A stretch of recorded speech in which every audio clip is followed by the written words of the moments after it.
Operation സിന്ദൂറിന് ശേഷം പാകിസ്ഥാനുമായിട്ട് പ്രകടമായിട്ടുള്ളൊരു കൈകോർക്കൽ US നടത്തുന്നുണ്ടല്ലോ. നേരത്തെ പറഞ്ഞ പോലെ അദ്ദേഹം മധ്യസ്ഥത വഹിച്ചതുകൊണ്ടാണ് വെടിനിർത്തൽ ഉണ്ടായതെന്നാണ് അദ്ദേഹം അവകാശപ്പെടുന്നത്. ഇന്ത്യ ആവർത്തിച്ചത് അങ്ങനെയല്ല എന്ന് പ്രഖ്യാപിക്കുന്നുണ്ട്.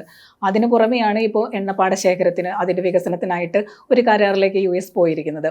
അപ്പോൾ ഇത്തരത്തിൽ പ്രകടമായിട്ട് ഞങ്ങൾ പാകിസ്ഥാനൊപ്പമാണെന്ന് US ഇന്ത്യയെ ഭീഷണിപ്പെടുത്തുകയാണോ? അതും ഈ പറഞ്ഞ പോലെ ഒരു സമ്മർദ്ദതന്ത്രമാണ്. പാകിസ്ഥാനിൽ ബന്ധം സ്ഥാപിക്കുന്നതിലൂടെ US എന്താണ് ഇന്ത്യയോട് പറയാൻ ആഗ്രഹിക്കുന്നത്?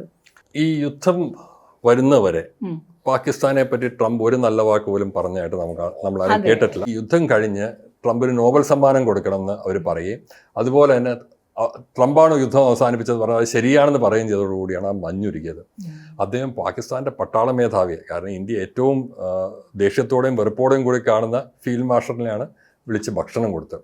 വീണ്ടും പോകുന്നു അദ്ദേഹം. അതെ, അദ്ദേഹം ഇനിയും പോകുന്നു. ഇപ്പോൾ പാകിസ്ഥാൻ്റെ ഉള്ളിൽ പോയ റിപ്പോർട്ടറെ ഞാൻ വായിച്ചത്, പാകിസ്ഥാനിലെ ആൾക്കാരുടെ ആ ഒരു കോൺഫിഡൻസ് ലെവൽ മാറി.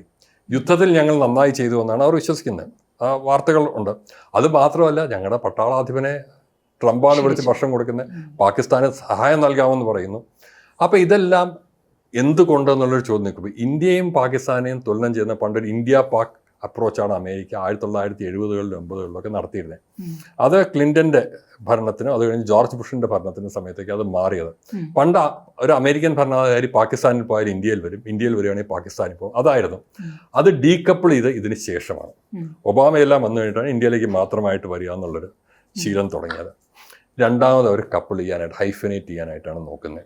അത് അമേരിക്കയുടെ ഒരു നയമായിരിക്കും. കാരണം ഇന്ത്യ അത്ര വളരണ്ട എന്നുള്ളൊരിതായിരിക്കും. അല്ലെങ്കിൽ പാകിസ്ഥാനെ ഒന്ന് ഉയർത്തി നിർത്തുകയാണെങ്കിൽ അതുവഴി ഇന്ത്യ ഒന്ന് താഴ്ത്തി വെക്കാനും ചിലപ്പോൾ ചൈനയിലേക്ക് ഒരു മാർഗം കാണുന്നവരുണ്ടാവും.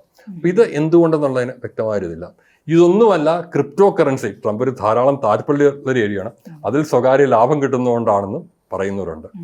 ഏതൊക്കെയായാലും പാകിസ്ഥാനോട് ഇപ്പോൾ കാണിക്കുന്നൊരു ചായ്വ് ഇന്ത്യയുടെ നീരസത്തിനും വിഷമത്തിനും വലിയ കാരണമാവുന്നുണ്ട്. അപ്പോൾ ട്രംപിനുള്ള നീരസം കാണിക്കാനാണെങ്കിൽ ഇതിനെക്കാട്ടിലും നല്ല മാർഗങ്ങൾ എടുക്കുകയായിരിക്കും നല്ലത്. കാരണം കൂട്ടിയ തീരുവ കുറച്ച് വയ്ക്കാൻ സാധിക്കും. പക്ഷെ പാകിസ്ഥാനോട് കാണിക്കുന്ന ഈ അടുപ്പം ഉണ്ടാക്കുന്ന, നമ്മുടെ മനസ്സിലുണ്ടാക്കുന്ന ആ ഒരു വിഷമം മാറ്റാൻ ബുദ്ധിമുട്ടാവും. അത് കൂടുതൽ വിശ്വാസക്കുറവിനുള്ള വഴിവെക്കുകയേ ചെയ്യുള്ളൂ.